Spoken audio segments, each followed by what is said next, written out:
chaotic culture, that's the world we living in. So what's the word?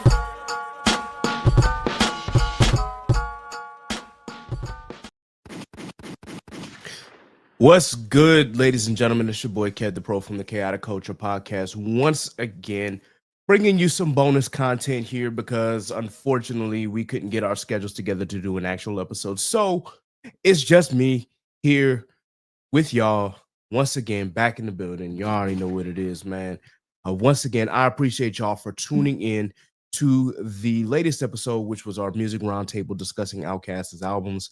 If you are a fan of Outkast like I am, please be sure that you check out that episode. Or, of course, you can check out all of our shorts that were circulating on Instagram, TikTok, Facebook, Threads. I think, I don't know if it was on Threads or not, but either way, it's on Instagram.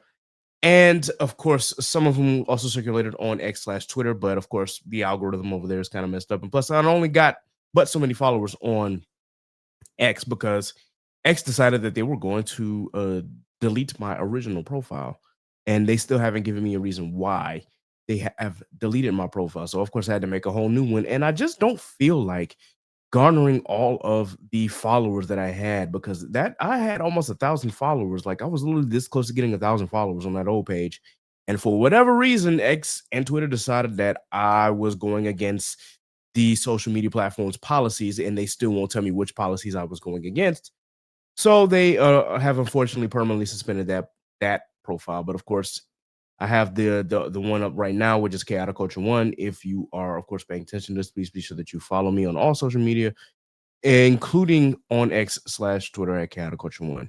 But anyway, it's just me here to talk about what's been going on in our society, in our community as well. Hopefully, you will get some tidbits of information. But I'd like to call one of these bonus episodes, and now everything makes sense because the things that have been happening lately have been confusing me. And then some things happen to where I'm like, and now everything makes sense. So, to start off, before we actually get into the nitty gritty of it, first and foremost, I've got to say rest in peace to Young Bleed of No Limit Records, man. First and foremost, how you do that there is an all-time classic. And he had one of the biggest all-time classics on No Limit Records. All I got is my B and my word, or my balls and my word. Excuse the language there. But yeah, that was one of the best albums that No Limit had ever dropped. Young Bleed is one of the legendary MCs that came out of that group. And I'm so glad that he at least got to perform at the verses between No Limit and Cash Money one more time before, unfortunately, meeting his untimely demise due to a brain aneurysm. So once again, rest in peace to the legend Young Bleed. You will be missed. I know New Orleans and Louisiana in general is really, really praying for your family, and they're crying. I can only imagine what they are going through. I can only imagine what your family's going through. But again, rest in peace to a legend, Young Bleed, man. He does not get enough credit for the things that he did with No Limit. In other news, Dick Cheney is dead. Yeah. The only thing that I can say about that is that when someone as evil as Dick Cheney was warning you about you know who that's currently in the office, that should have said something right then and there to us. But unfortunately, you know, a lot of people didn't really care about that. They used the economy as an excuse to vote for him. And as I'm recording this, you know, this is actually the Wednesday after Election Day, and this was an off-year election. And the sweep that the Democrats had in Virginia, in New Jersey, Zohran Mamdani becoming the mayor of New York, and of course, all three Democratic Supreme Court justices retaining their seats in Pennsylvania, and the fact that the House of Delegates in Virginia picked up 12 more seats, and the fact that Proposition 50 passed in California, that says a lot about the state that this country is in. If it's really about the economy, these voters are telling you, hey, we do not or cannot afford the things that we're used to. They are looking for quality of life, and unfortunately, they haven't got it with this commander in chief. Now, granted, Do I think that's the sole reason that they voted for the clown in chief right now? No, because obviously there are some other racial undertones that go into that. Trust me, I could go on and on and on about why people are stupid, why people have short term memory, and ultimately why people are kind of racist. But that being said, if yesterday proved anything, it just shows that if you don't do what they are asking you to do, which was, you know, make the economy more affordable, then obviously they are going to show you exactly, hey, if you can't do the job, we'll choose somebody else. At least that is the surface level argument. There could be many more that go into that, but I'm only going to dig into surface level because there are some other things that I want to talk about regarding DJT. And y'all know that I really don't like to get political on this podcast. Not that I'm not invested in politics and that I don't think it's important. It's just that I am a young Southern black boy from South Carolina that's been fighting this political battle since I was 11 years old, since I knew the difference of what Democrats could do and what Republicans to do. And unfortunately, me being the radical that I am, living in deep ruby red South Carolina, that should tell you all I need to know. In the words of the great Fannie Lou Hamer, I am sick and tired of being sick and tired. So that's why I don't often dive deep into politics as much as I used to at the beginning of this podcast, because it was just frankly, yo, I'm so over it. I am so over it. However, given recent events and of course just my feelings kind of boiling over, I kind of have to talk about it this episode. But that's not going to be the only thing that I talk about, because there are some other things that we have to discuss, which again goes into the topic of today's bonus episode. And now everything makes sense. First and foremost, let's start with topic number one. Onika Tanya Mirage Petty. I go through pain every time. Every time her name escapes my lips, I just woosah, woosah, woosah. Because yeah, talking about Nicki Minaj ad nauseum on this podcast gives me a migraine. But I kind of have to discuss it because it's just like, huh. So oftentimes I was plagued by exactly why she acts the way that she acts, especially recently. Why has she been acting this crazy? Why is she going out on coked out rants on social media? Why is she beefing with every single girl in the rap game? And then it dawned on me, Nicki Minaj is a Trump supporter. Now everything makes sense. First and foremost, we got to talk about this thing that she did. Obviously, she's been kind of like adding POTUS and the president in some of these tweets, especially throughout this year. But more specifically, this recent happening, or this recent tweet that she sent out in response to DJT threatening military action in Nigeria. And I wanted to bring it up because I'm gonna get into that conspiracy here a little later. But I just want to show you this. And again, I really don't like talking about this, but it's important. It's important. We'll get to it. So, rapper and singer songwriter Nicki Minaj has praised President DJT for threatening military action against Nigeria over the slaughter of Christians. On Saturday, the president posted on Truth Social that if the Nigerian government kept allowing the killing of Christians, the U.S. would stop aid and could enter the country guns ablazing to wipe out the Islamic terrorists. I'm hereby instructing our Department of War, whatever that is, to prepare for possible action. If we attack, it will be fast, vicious, and sweet, he wrote. In response, Minaj, who is from the Caribbean country of Trinidad and Tobago, wrote on X with a screenshot of Trump's post, stating that it made her feel a deep sense of gratitude for living in a country where she could freely worship God. No group should ever be prosecuted for practicing their religion. We don't have to share the same beliefs in order for us to respect each other. Numerous countries all around the world are being affected by this horror, and it's dangerous to pretend we don't notice. Thank you to the president and his team for taking this seriously. God bless every persecuted Christian. Let's remember to lift them up in prayer. When a fan challenged Minaj's praising of Trump, writing in part, "We live in a country that wants to weaponize religion so your gay fans can be pushed into a corner of silence," The Anaconda singer responded, imagine hearing that Christians are being murdered and making it about you being gay. When I was home, when my home was swatted multiple times with my innocent toddler inside with maybe 20 officers with guns drawn pointing at our home due to political corruption. Huh? You being gay couldn't save me. What does that have to do with anything, Nikki? What and still, when did your home get swatted multiple times with 20 officers with guns drawn pointing at your home? Like, where's the evidence of that? Expecting someone to stay oppressed, abused, targeted, harassed, and consistently ignored by public figures who are supposed to be helping them says more about you than it does anyone else. Talk about the pot calling the kettle black, because it's like the it's like common sense ain't common no more. All right. So I just have to comment on this because it's just like, so now things are starting to make sense for me.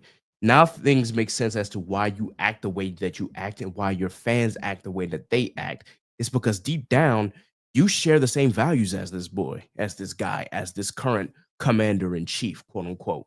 You quote, well, for one, of course, your brother is a sexual offender. Your husband is a sexual offender.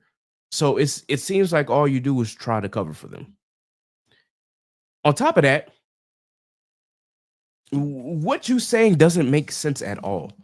Now, get it. Now, trust me, as a Christian, I understand that, yes, what's going on in Nigeria with Boko Haram, yes, uh they are killing Christians, but they aren't just murdering them as well. They are also murdering is Muslims as well. And to be honest, they're not, it's not targeted as if, oh, we're going to kill the Christians just because they're Christians, or oh, we're going to kill the Muslims just because they're Muslims, because they are Islamic terrorists themselves. the the thing with Boko Haram is that it is more of an economic issue, that they're trying to get land for themselves, and they're trying to pretty much do what the Taliban has done in Afghanistan. They are literally trying to gain land. They are trying to find they're trying to find easier economic means in order for them to grow their pocket of I guess politics, if you want to call it that. They are there in order to become larger themselves, and if that means murdering anybody in their way, that's what they would do, whether it be land disputes, whether it be rent, or whether it be something other. They will find any and all excuse to kill anybody that gets in their way, and that includes Christians and Muslims alike, because we know that those two religions are the largest in Nigeria itself. But the fact that, quote unquote, the president is focusing on this happening that's going on in Nigeria, solely because he thinks that only Christians are being persecuted. And of course, part of his campaign promise is to, of course, combat any anti-Christian thought that's out there. It doesn't make a lot of sense. That's just like, okay, you see that a group of people is being murdered, but you're ignoring the other group that's being murdered. And then Nicki Minaj is just kind of going on a coke right here, because it's like, yeah, what are you even talking about here? It's like you lost the plot and making it about yourself. Yes, we understand that, somebody being who they are necessarily can't save someone from being killed, but at the same time, you're ignoring the the kinds of persecution and the kinds of oppression that the LGBTQ community is going through in our very home country. It's like they're not free to be themselves. Yes, quote unquote, we're free to worship as Christians, but are the any of the other religions free to worship as they see fit in the United States? It's like, before Mondani became the mayor, he was targeted just for being Muslim and from being from Uganda. I mean targeted. He was consistently targeted by the opposition just because of his faith. He was called communist. He was called Islamic terrorist. They said that he was threatening to bring Sharia law into the United States, which, if we're being frank, the Christian nationalist movement is closer to Sharia law than anything we got going on over here, for real, for real. But hey, look, all I'm saying is they're just kind of projecting what they're trying to do at this point. But let me just zip my lip before somebody come and raid my home. That being said, it all makes sense now. Now everything makes sense about why Nicki Minaj acts the way that she acts and does the things that she does, because she is literally just like these people. Cruelty is the point with her. And I'm clearly seeing it as clear as day. Not only with that, but also just the things that she has, quote unquote, thanked the president for. It has been crazy. Even when, now I guess she celebrated the fact that DJT and his people were dancing to one of her songs. Uh Man, when I tell y'all that I can the one thing that I just don't get is when black people, for some strange reason, are gravitated to Trump. I don't understand it. I really literally don't. I understand, conservative viewpoints, but what he got going on over there ain't conservative at all. But what do I know, man? What do I know? I'm gonna quit talking about that. Speaking of which, why in the hell is DJT all of a sudden caring about Nigeria anyway? It's like, oh, I saw an article that stated, oh, he watched Fox News and saw a segment where they were, quote unquote, there were Islamic terrorists that were targeting Christians and Christians alone, because this is Fox News. Obviously, they're not going to also state that Muslims are also being targeted as well. And apparently, it upset DJT so much that he's thinking about, okay, let's talk about invasion and having a country intervention. Like you're literally talking about a military campaign in a country where we were not provoked. Seriously. And then I thought there's got to be more to it. There's got to be more to it. So I ran across this article, and it says a big question has arisen following U.S. President DJT's threat to launch a military operation in Nigeria. What's the real motive?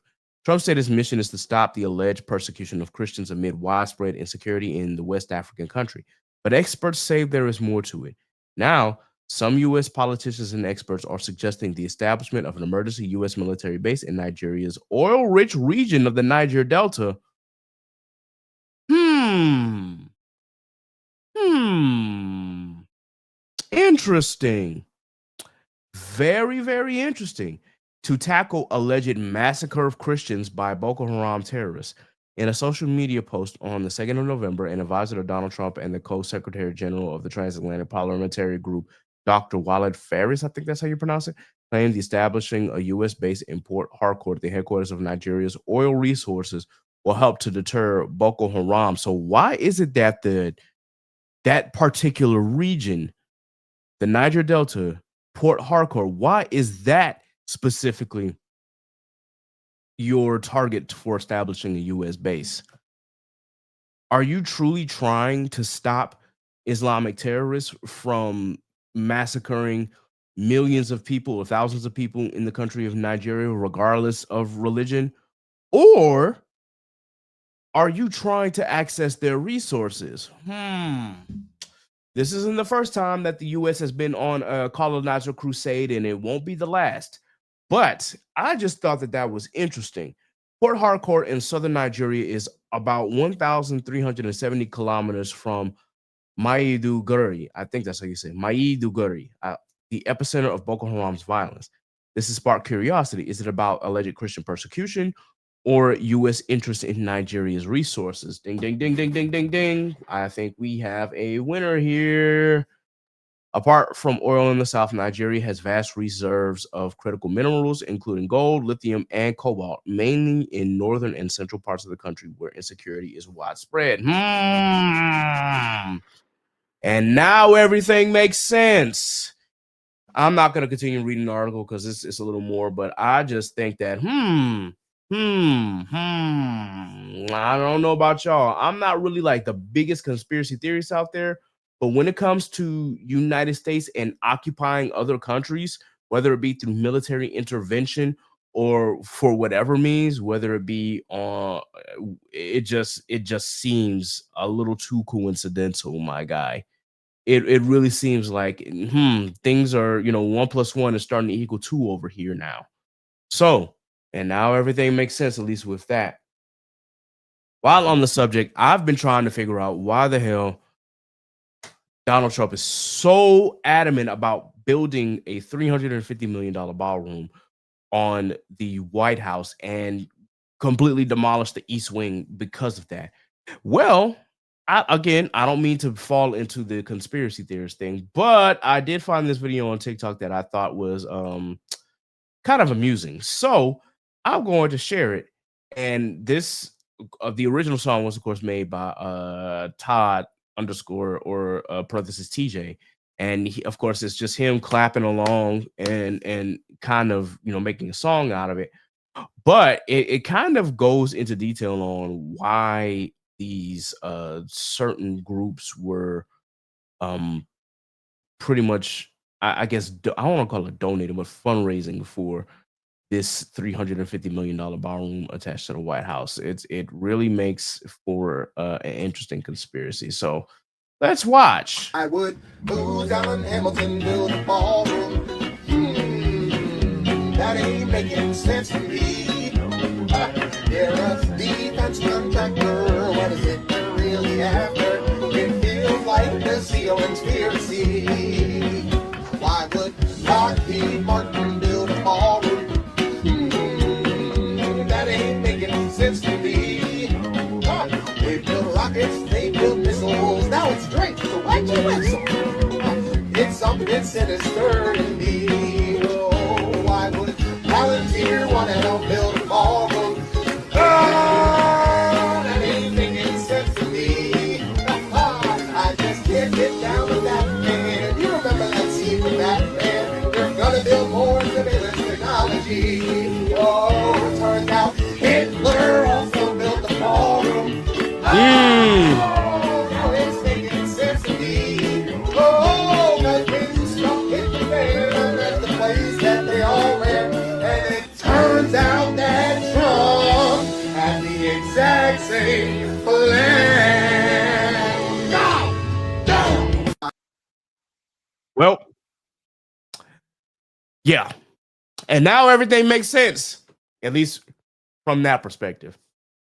So now you've heard my reasoning behind why I think Nicki acts the way that she acts because of such and such and such dealing, just from a personality standpoint.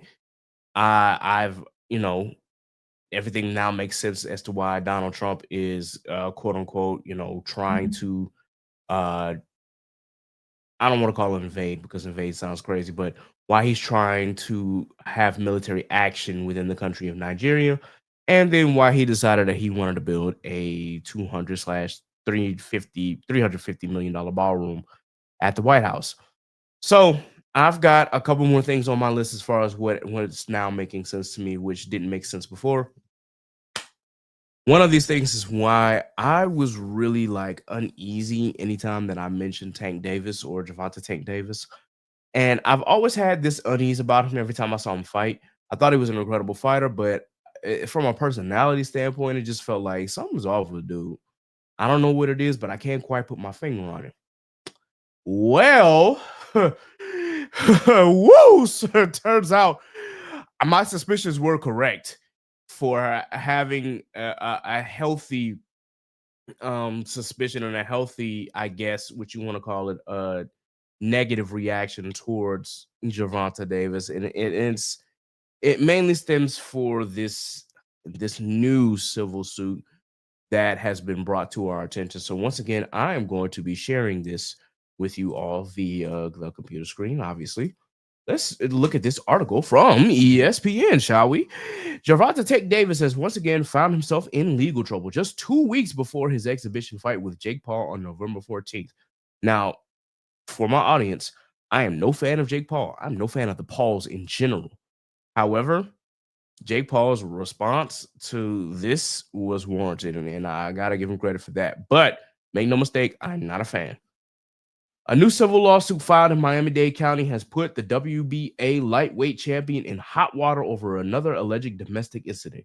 According to the lawsuit acquired by ESPN, Davis is accused by ex-girlfriend Courtney Russell of battery, aggravated battery, false imprisonment, kidnapping, and intentional infliction of emotional distress. Jesus Christ, dude. This lawsuit comes 2 months after Davis's previous domestic violence case was dropped by a different ex-girlfriend and the mother of two of the boxer's three children.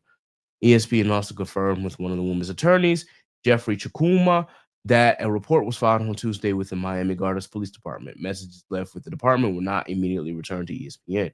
According to the complaint, Davis allegedly stormed into Tootsie's, the Miami Gentlemen's Club, where Russell worked as a VIP cocktail server, in the early hours of Monday and attacked her in a back room of the club that did not have cameras. He says Davis dragged her through a stairwell, kitchen, and the back exit before physically assaulting her in the parking garage. Russell said she was in a 5-month relationship with David prior to the incident and cited multiple instances of domestic violence, abuse, and threats made by the fighter concerning her safety and well-being. Russell said in the lawsuit that there were at least 4 previous incidents in which Davis physically assaulted and choked her, quote unquote. On 2 occasions, she said Davis threatened to unalive her. The first of the incidents took place September 2nd, when Davis allegedly threatened to kill Russell for not responding to his calls and text messages. The second incident took place September 23rd, where she says Davis accused her of infidelity and texted, "I'll unalive you." Later that day, Davis allegedly physically assaulted Russell, choking her in public at a Playa Miami, a restaurant in the Lincoln Road shopping district. The suit says that Davis sent Russell a text message after this week's incident stating, "I'm on my way to your house," which Russell interpreted as the boxer heading to her home to continue assaulting her. The lawsuit states that Russell is currently suffering from PTSD, anxiety, and extreme fear while saying that she is living with others because she no longer feels safe alone and is actively seeking therapeutic treatment to address the severe emotional and physical harm caused by Davis. The attorneys are demanding compensatory and punitive damages along with a request for jury trial. Davis has numerous run-ins with the law over the years, including charges related to domestic violence and fleeing the scene of a car accident. So several of his cases have been dropped, but he was sentenced to a 90-day house arrest and 3 years of probation for a 2023 hit and run case in Baltimore. And yeah, because of that, of course, the fight between Tank Davis and Jake Paul obviously got canceled. Jake Paul went on a Twitter rant calling him, a disgusting person, which, I mean, I can't fault him for that. And yeah, listen, I always knew that I kind of had this healthy suspicion towards Tank, and I knew that he had some cases going on that were dropped. But this right here, listen, brother, I don't know. I don't know. I can't defend, excuse me. I can't defend anybody that engages in domestic violence, sexual assault, and the latter. This is crazy, dude. Like, what are we doing? Why are we attacking women? What is it? What I don't get it. I don't get it. But now my healthy suspicion makes sense. And now everything after that makes sense. All I got to say is if you got a gut feeling about somebody, I it's probably right. So I'm not saying to follow up on that gut feeling, but just let things play out as life progresses, and you'll see if that gut feeling was really true or if you were just being paranoid. But in this case, hmm, hmm, yeah, I ain't got nothing more to say, man. Tank Davis, get your life together, please, please get your life together. I'm hoping that your ex-girlfriend, sues you and will get the money and the justice that she deserves. And meanwhile, I hope that you continue to learn your lesson. That's all I can really ask for, bro. That's all I can really ask for, bro. We could go into Tank ducking certain fights and whatnot, but I just wanted to point this out because this is really, really extreme. And once again, just so that you all know, this podcast, once again, does not condone violence against women, sexual assault, or anything of that nature. Listen here, we love women, especially black women. So, be that as it may, if I find out that you are part of this platform or that you came on this platform and that you were assaulting a woman in any way, shape, or form, yeah, we're going to have problems. I'm going to just leave it at that. My final conspiracy for today, or if you want to call it a conspiracy, was, and I hate to bring his name up again as well, but I'm bringing up Aubrey Drake Graham once again on this platform. Now, listen, I don't necessarily have a problem with Drake the artist. I have a problem with Aubrey Graham the person because it just seems like he's not really a good person at all, especially as he's gotten older. It just seems that he's gotten toxic and worse by comparison to when he first got into the rap game.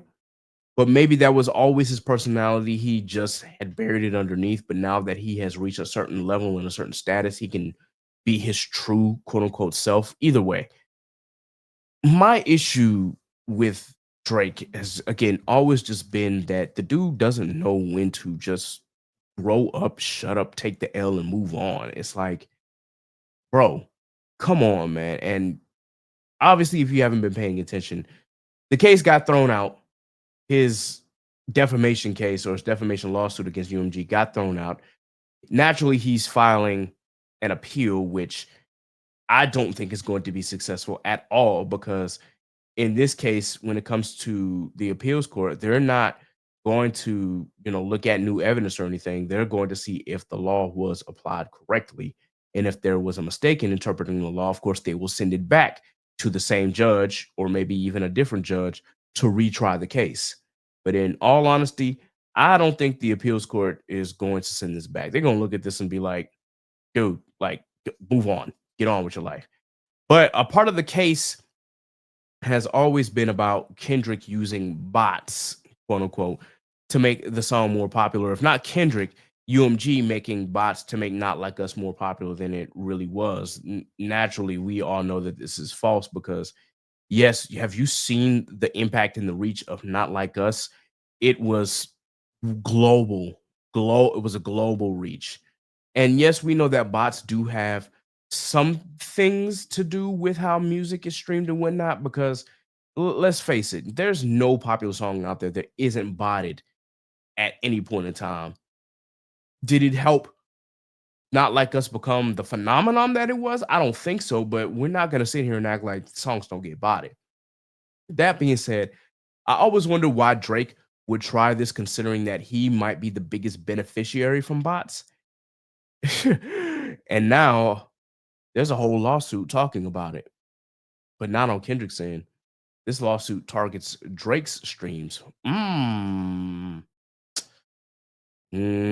Drake might have been flying too close to the sun here. Everything's starting to make sense. Let's take a look at one more article here before we get up out of here. I just wanted to share this because, yeah, this is kind of crazy. But let's look at the lawsuit, shall we?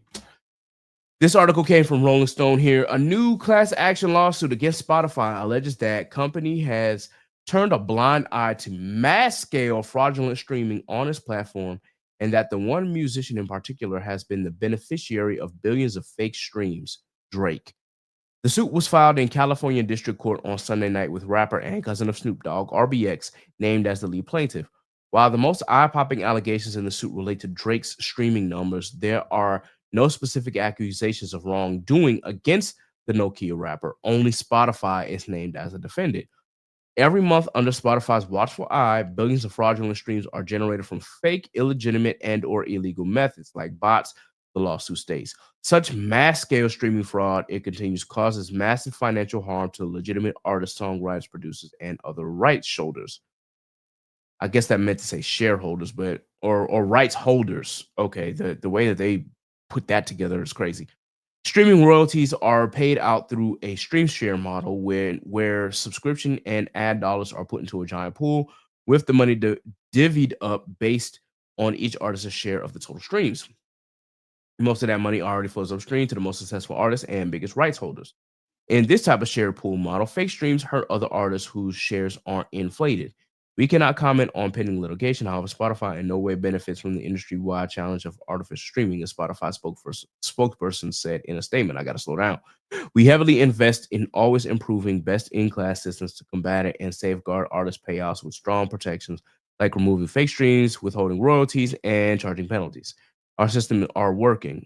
In a case from last year, one bad actor was indicted for stealing $10 million from streaming services, only $60,000 of which came from Spotify, proving how low effective we are at limiting the impact of artificial streaming on our platform. Spokesperson included a link to Spotify's page on artificial streaming. While the lawsuit suggests that the use of bots is widespread on Spotify, the only example it cites pertains to Drake. It claims voluminous information, which Spotify knows or should know, proves that a substantial, non trivial percentage of Drake's approximately 37 billion streams were inauthentic and appeared to be the work of a sprawling network of bot accounts. A representative for Drake did not immediately respond to a request for comment. This allegedly fraudulent activity took place between January 2022 and September 2025, according to the complaint. It claims an examination of Drake's streams revealed abnormal VPN usage had occurred, the location of the bot accounts streaming Drake's songs. For instance, the lawsuit claims that over a 4-day period in 2024, at least 250,000 streams of his song No Face originated in Turkey, but were falsely geomapped through the coordinated use of VPNs to the United Kingdom in an attempt to obscure their origins. Holy cow. Wow, that's a lot. The lawsuit also alleges that a large percentage of accounts streaming Drake's music were geographically concentrated around areas whose population could not support such a high volume of streams. No exact places or numbers were given, though the suit claimed that some streams reportedly originated in areas with zero residential addresses. The lawsuit also cites significant and irregular uptick months for Drake's songs long after they've been released, as well as slower and less dramatic decay rates for Drake's music compared to his contemporaries. Decay rate refers to a typical streaming pattern where a play of an album or song naturally dwindle in the weeks and months after release. That could explain why Drake's monthly listeners stay the same where everybody else has a fall off. So all the Drake fans claiming that, oh, look at Kendrick's monthly streams going or monthly listeners going from like at the most 110 million all the way back down to like 70 million. Well, that's because, there were new monthly listeners coming in listening to new music from Kendrick. Whereas with Drake, it's been the steady 78 to 80 million for a long period of time. But Drake hasn't really, I mean, he did drop some music here, but he hasn't dropped anything significant outside of Nokia. So why is it that he's maintaining 80 million where other contemporaries like Kendrick or for lack of a better term, like Taylor Swift go up and down, but his stay the exact same? Tinfoil hat is on, ladies and gentlemen. The lawsuit further claims that the number of streams of Drake's music attributable to individual accounts is staggering and irregular, with a massive amount of accounts listening to Drake's music doing so 23 hours a day. Good Lord. Less than 2% of three users, the lawsuit goes on to claim, account for roughly 15% of Drake's streams, and about 9% of Drake's streams are attributable to less than 1% of these users. As a result, the complaint claims Drake's music accumulated far higher total streams compared to other highly streamed artists, even though those artists had far more users than Drake. The lawsuit does not state how the plaintiffs or their lawyers obtained this data, nor does it shed any light on how the analysis of Drake's streaming numbers were conducted. Now, the article goes on and on and on and on and on. I'm just going to keep it brief because again, I didn't want to hold y'all for too long, and I'm also trying to get out of here because I gotta go eat and also gotta go to sleep here eventually. But I just thought that now things are starting to make sense on that end. And wow, that's kind of crazy. If this turns out to be true that, there were bot accounts using, irregular VPNs to hide their origin, and they've been playing like Drake's music consistently throughout the day just to ramp up those streaming numbers on Spotify, that is an indictment. Not necessarily on Drake, because again, he's not named as the plaintiff, but then again, it might be an indictment on Drake because it shows that, bro, the numbers that you quote unquote had don't match up. Like the numbers is not coming up. The math ain't mathing. Because how is it that you can have this super large fan base and yet for whatever reason you can't do a stadium tour? Kendrick out here doing stadium tours across the globe now at this point, and yet Your fame and your star power is supposed to be bigger than his, and yet you can't do a stadium tour. Now, again, this is from Spotify. This does not include streaming numbers from other platforms such as Apple, who I know Drake has the actual deal with. But it could explain a lot as to why people don't think that his reach is as far as it should be. But it also just could be because his music is deteriorating as well. Like throughout the years, Drake has gotten progressively worse on the track. Do I still think he's talented? Yes. But has his music gotten any better? No, it's declined. And this is coming from someone who loved Drake from comeback season all the way up until views, and views is when I started to get that. This seems, I don't know. It just feels like he wasn't putting in too much effort. And the last album I actually liked was More Life, and even then that got old. Scorpion, I'm kind of like, some days I might like it, some days it's kind of like I'm 50-50 with that. And then everything else after Scorpion, I'm like, it's trash. But not to get off on a tangent, again, we know that botting happens within music, especially when you're a major artist. We know that, your numbers are going to be inflated a little bit, but that right there is an insane amount. And so all I got to say was that is I hope we discover the truth and we find out what's happening with that. I hope RBX can discover something regarding Drake streams or just streams in general. So that way more artists can be represented fairly. At the same time, I'm just gonna sit here and laugh at all the owls because yeah, y'all just keep taking L after L after L after L.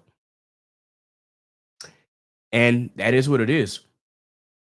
Not to the not to the reasonable Drake fans. I'm talking about the people who make their whole personality being an OVO account or being a Drake stan or being a Drake fan page. Like, come on, guys, what are we really doing here, man? These people don't know you from a can of paint. Why are you attaching yourself to this artist? And that goes back to parasocial relationships. It's like y'all are creating these relationships with these artists who don't know you from a grain of sand. And yet somehow the worst of these stands attach themselves to these terrible people, i.e. Onika Tanya Mirage Petty, i.e. Aubrey Graham. But I digress, y'all. I'm going to get up out of here. That's all I got for today. Also, a couple of things if you haven't checked out, man. One, from in the hip-hop community, Designer is back. And I never knew that he could really, really spit like that. I knew that he always had talent, but...